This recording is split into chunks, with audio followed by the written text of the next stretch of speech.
Ce dimanche 19 mars à 19 h, je vous donne rendez-vous sur twitch.tv/Turi316 pour une nouvelle expérience du mode MyGM en multi avec Univers Catch, Monsieur Hawkin et ce bon vieux Trafalgar de l'Ariaté pour une partie avec un environnement 100% customisé, ça risque d'être pas banal. Et on va croiser les doigts pour que le mode MyGM plante le moins possible. Hein, bah, au moins on fera une draft. Recrute des femmes, Nico. Mais j'ai plus d'argent. Pourquoi t'as quitté le jeu? Quoi?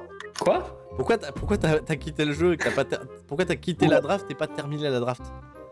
Oh non. Oh, j'ai peur. Ah ben là, je crois que c'est la plus grosse clim de l'histoire. Allez.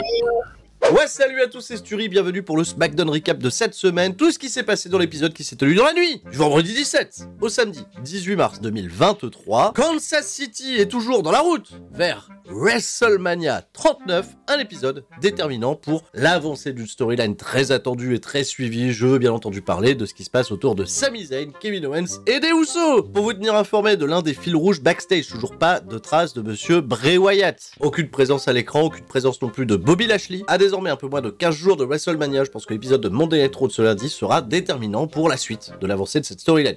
Pas véritablement se passer de Bobby Lashley sur un pay-per-view, surtout s'il est frais et dispo. Et cet épisode de SmackDown va s'ouvrir avec quelqu'un qui n'est pas de SmackDown, quelqu'un qui est de Monday Night Raw, c'est Cody Rhodes qui, une fois de plus, est présent sur le show bleu. Bel accueil pour le public pour l'American Nightmare, qui est venu ici spécifiquement pour s'adresser à une personne, et non, ce n'est pas Roman Reigns qui est une fois de plus absent du show, on le retrouvera lundi à Monday Night Raw, mais il souhaite s'adresser à quelqu'un qui en réalité n'est même pas de SmackDown, mais qui visiblement est backstage, alors Kevin Owens vient au ring, j'ai hâte de parler. Bel accueil pour Kevin Owens qui fait son entrée, bon bah de quoi tu veux parler Cody Rhodes? Eh ben Cody en fait il avait un petit plan derrière la tête, il a voulu jouer les entremetteurs, puisqu'il a un autre invité à faire venir sur le ring, c'est nul autre que Sami Zayn. Grosse réaction de la part du public et bien sûr on se doute que Cody Rhodes veut essayer de rabibocher les deux anciens meilleurs amis. Donc Christophe Ajus a si longtemps chanté les louanges et leur beau roman d'amitié. Qui sont les leaders de ce mouvement si merveilleux? K-E-V-I-N-S-A-M-I, Kevin et Sami, Kevin et Sami, Kevin et Sami, Kevin et Sami, marchant main dans la main, tous les cœurs, Cody Rhodes veut donc unir les forces pour faire face à la Bloodline et Sami Zayn, une fois de plus, va se confondre en excuses, dire que la relation qui l'unit lui à Kevin Owens depuis des années, des décennies, est bien plus forte que tout. Il a besoin de lui pour s'allier, pour vaincre la Bloodline, pour la faire tomber, et c'est bien ce qui pose problème du côté de Kevin Owens, qu'il a pas véritablement besoin d'un ami, mais d'un allié. De ce fait, une fois de plus, Kevin Owens va tourner le dos à Sami Zayn et à Cody Rhodes. On reste au statu quo. Cela dit, ça sera le petit fil rouge de la soirée, car ce soir, dans le dernier segment de la soirée, Sami Zayn confrontera Jey Uso et on va pouvoir vider son sac et mettre à plat tout ce qui s'est passé ces dernières semaines entre les deux. Une excellente mise en bouche pour le lancement de cet épisode. J'ai beaucoup aimé le fait que Cody rappelle à Kevin Owens qu'il a été très important pour lui il y a 6-7 ans quand il a quitté la WWE, qu'il a fallu le mettre en contact avec des catcheurs du circuit indépendant. Bon, il y a les Young Bucks, hein, pour pas les citer, mais bon, le sujet est évoqué. Le temps de partir à la pub, retour de pub. Kevin Owens, veste à capuche, sur le parking, il est sur le point de se barrer, il est rattrapé par Sami Zayn, veste à capuche là aussi, pour essayer de le convaincre de le rattraper, mais Kevin Owens, bon, autant pisser dans un violon, il prend sa bagnole, il se casse, belle Twingo, hein, d'ailleurs, oui, les catcheurs, ils roulent en Renault Twingo, tout le monde le sait. Le drama s'intensifie, la performance d'acteur est toujours aussi chouette, et oui, bah, si vous êtes spoilé sur la fin de l'épisode... Non, vous l'êtes pas? Non, vraiment? Non, mais... Eh ben, j'en parle à la fin. Est-ce que le schmilblick va avancer? Oui, le schmilblick.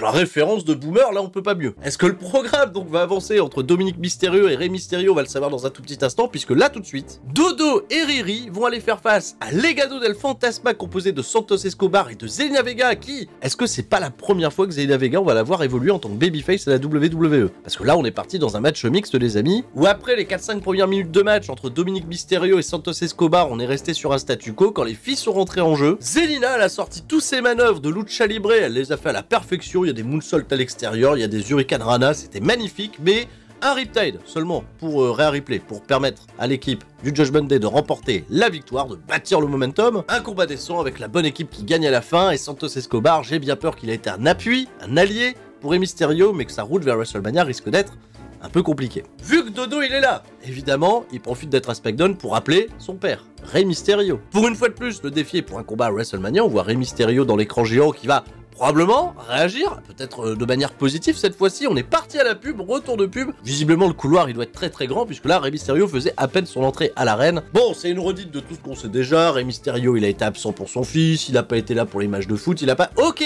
cette fois-ci Rey Mysterio il réagit. Et il va dire oui, t'as raison, j'ai pas été là.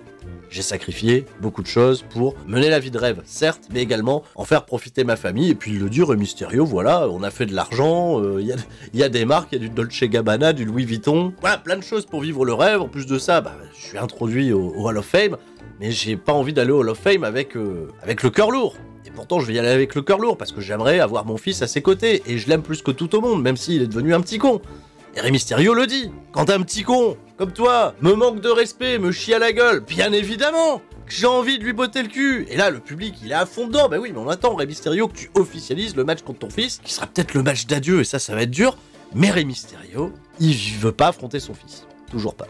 Alors, on est monté un peu d'un cran. Et franchement, la delivery de Rey Mysterio, elle gère. Elle gère de ouf. Si vous avez l'occasion de voir le segment, commenté en français, traduit, peu importe. C'est touchant, c'est sincère, ça marche très très bien. Il fait demi-tour. Même Dominique Mysterio, je l'ai senti un petit peu avec la lèvre pincée. Et pourtant, il reste bien fidèle dans ses bottes. Il veut la peau de son père. Là aussi, à moins de 15 jours, mais le moment où Rey Mysterio, il va péter la gueule à son fils, ça va exploser dans tous les sens.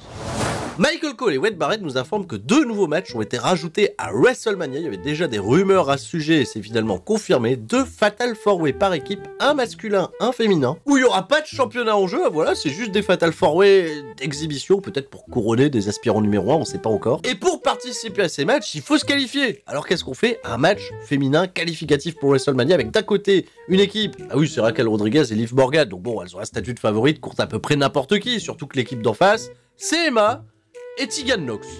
Voilà. Emma et Tegan Nox. Bah, elles ont perdu.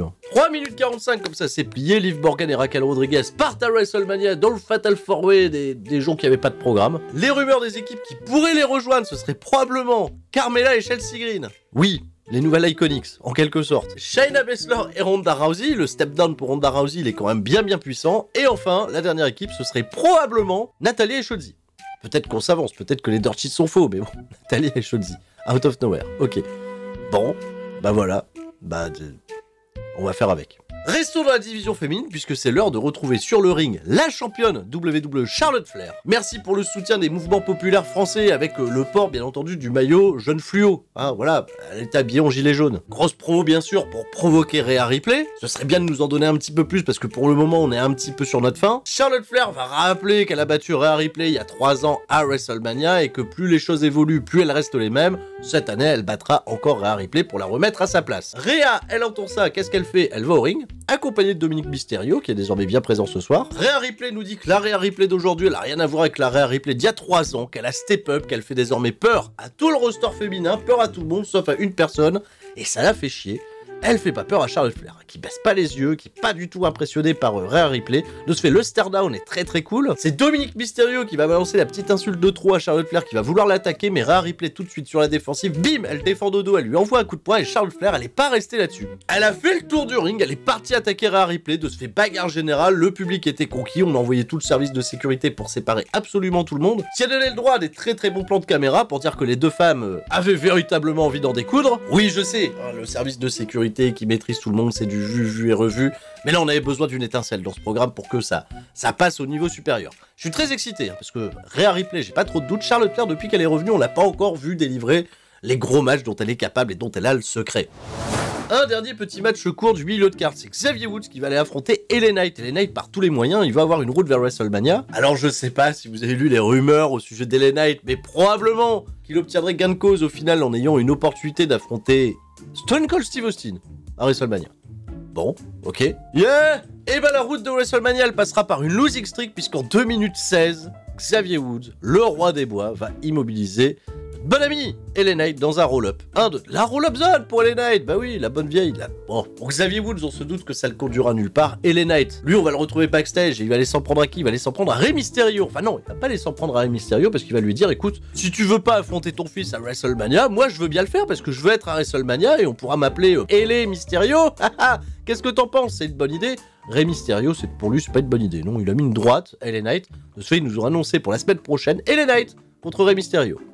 Voilà. Et aussi, on nous a diffusé le clip du futur intronisé au Hall of Fame, le Great Muta, Keiji Muto, qui n'a jamais foutu un pied à la WWE, ce serait pas le premier à être intronisé au Hall of Fame, qui a reçu des adieux mémorables au Japon avec des shows crossover entre Pro Wrestling Noah, New Japan Pro Wrestling, TJPW, DDT, bref, tout le monde était là. Immense légende du catch japonais intronisé au Hall of Fame, ça c'est beau. Il sera d'ailleurs intronisé par l'un de ses rivals de l'époque, Ric Flair. Bon, Ric Flair, il était rival avec tout le monde. En revanche, quelqu'un qui ne sera pas intronisé au Hall of Fame, c'est Batista. Et ouais, encore une année où Batista sera pas intronisé au Hall of Fame parce qu'il est pas là le week-end des 1er et 2 avril, il a un tournage de prévu.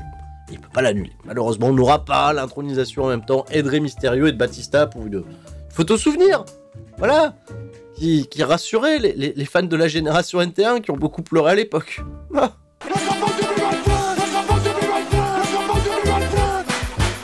Le match très important de cette semaine à SmackDown, c'est Sheamus qui fait face à Drew McIntyre le kebabier pour déterminer un aspirant numéro 1 au championnat intercontinental de Gunther. Parlant de Drew McIntyre, le kebabier, je tenais à féliciter mon bon ami Lucas Sharpio, qui a eu la chance de s'entretenir avec Drew McIntyre au sujet d'une potentielle venue de la WWE un jour, au Stade de France. Comme Drew McIntyre avait lancé l'idée il y a quelques semaines et que derrière on nous a annoncé Money in the Bank finalement, ah, et pas de Stade de France, alors nous on s'impatiente, on veut savoir. Et Drew McIntyre il a fait bah oui mais je me souviens l'année dernière quand je suis venu à Paris, il y a une bonne ambiance, je me suis imaginé ça dans un stade, et quel stade est plus prestigieux que le Stade de France à Paris? Bon, bah alors qu'est-ce qu'on fait? On fait le Stade de France ou on fait pas? Continuez de faire entendre notre voix, et c'est bon. On met le hashtag, enfin grâce à vous, hein, surtout, le hashtag WW Stade de France en tendance sur Twitter tous les 4 matins. Est-ce qu'on espère dans le vent? Est-ce qu'on espère pas dans le vent? Bref, je félicite encore une fois Lucas Sharpio qui a posé la bonne question. Et bouh le kebabier, j'espère que vous le hurez copieusement le 29 avril pour la venue de la WWE à l'Accor Hotel Arena. Il y a de grandes chances que j'y sois, je vous le dis tout de suite, mais c'était pas encore confirmé, donc on attend. Mais là n'est pas la question Geneviève, on est parti, le catch avant tout, et le catch c'est Sheamus contre Drew McIntyre. Gunther, bien entendu, il est venu avec Imperio pour observer tout ça. 11 minutes 38 de la sévère castagne. Bah oui, vous attendez à quoi? C'est Sheamus contre Drew McIntyre. Les mecs se rendent des parpaings dans la tête sans arrêt. Et bah ça va même se finir en double Brock kick, Claymore kick simultané. On était quasiment au compte de 10 quand l'arbitre, personne se relève. Gunther, ça l'a agacé. Gunther, il a dit, bah allez, relevez-vous, là j'affronte qui à WrestleMania? Et finalement, pas la patience. Il a dit au mec d'Imperio, bah allez-y, attaquez-les-moi, double disqualification, il n'y a pas de vainqueur. Et il est reparti, Gunther, voilà, pour faire passer son message. Mais Adam Pearce, il a regardé ça, il a fait, ah, t'attaques les mecs alors qu'ils s'affrontent pour ton titre? Tu sais quoi, Gunther? Toi qui as jamais regardé WWE, parce que c'est une situation qu'on a déjà vue 1 milliard de fois, et bah si tu veux que personne ne gagne, et que t'aies personne à affronter, et bah t'affronteras les deux. Voilà, triple threat match annoncé à WrestleMania. Ah bon? Et Gunther il fait oh non, zut, flûte, cacaboudin. Mais après on va avoir un banger, c'est 5 étoiles minimum, non négociable, parce que ça va être terrible, ça va être terrible. Allez, c'est parti, l'heure est grave. Jey Uso est déjà dans le ring, il attend Sami Zayn. Jey Uso il est venu seul, bon Sami Zayn il arrive tout de suite derrière, et là ça y est la grande explication. Jey Uso il nous rappelle, bon on nous remonte pas d'image, mais il nous rappelle tout ce qui s'est passé entre lui et Sami Zayn à l'époque de la Bloodline. Je te faisais pas confiance, je voulais pas de toi dans notre famille, mais Jimmy Uso il t'a apprécié, Solo il t'a apprécié, le chef tribal, même lui, il a fini par t'apprécier, et j'ai fini par admettre que ouais putain t'étais un mec super cool, et t'as fait tout ça pourquoi? T'as gagné ma confiance pourquoi? Pour la trahir? Pour te retourner contre notre chef tribal? Et Sami Zayn il fait bah arrête ta flûte 5 minutes. Sami Zayn il va dire à Jey Uso, en réalité t'as le seum, parce que j'ai tapé dans le dos de Roman Reigns avec une chaise avant que tu le fasses. Parce que quand même, quoi, la relation abusive qu'il a sur toi, la relation toxique et d'intimidation depuis des années, mec, ouvre les yeux. Il est pas trop tard, tu peux toujours rejoindre le côté des gentils, le côté des capuches. Voilà, il est venu avec sa capuche, encore une fois, Sami Zayn. Jey Uso, lui, il a plus de capuche, et Jey Uso, non, il est en colère, il fait non. Bon, il s'attaque, finalement. Et là, il y a plus de doute, hein, voilà, Jey Uso, je pensais peut-être que ça lui trotte derrière la tête, je pense qu'on y reviendra. Après WrestleMania, il y aura bien une merde qui se passera entre Jey Uso et Roman Reigns, mais ça sera pas pour maintenant. Jey Uso, là, il est côté Bloodline, ça s'envoie des grands coups de parpaing avec Sami Zayn, il y a Jimmy Uso évidemment qui vient de prêter main forte, donc là on est sur une situation de 2v1, il y a des coups d'escalier, ça va mal, musique de Kevin Owens, la pop gigantesque, Kevin Owens va-t-il aider son ami Sami Zayn qui l'a renié? Et là, donc les Usos, ils sont là, ils sont face à l'écran, parce que bien sûr, il va pas arriver par derrière, mais si, il est arrivé par derrière. Et comment il est arrivé? En capuche! Le Capuche Club, Sami Zayn, Kevin Owens, et Kevin Owens qui attaque les Usos, qui s'allie avec Sami Zayn de ce fait. C'est le moment, c'est l'instant, c'est tout ce que tout le monde réclamait. Kevin Owens Sami Zayn, seul dans le ring, les Usos qui ont battu en retraite, et c'est Kevin Owens qui va faire les premiers pas, et on a le droit au câlin.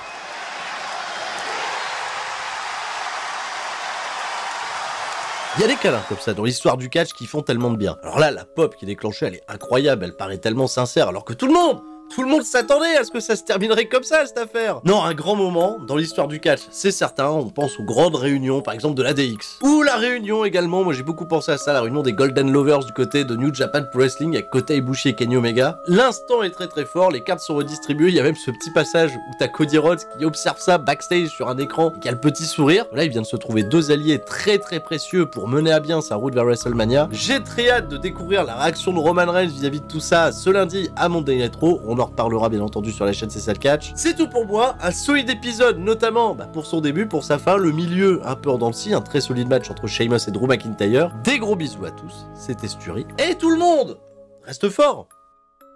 Ciao, bye bye.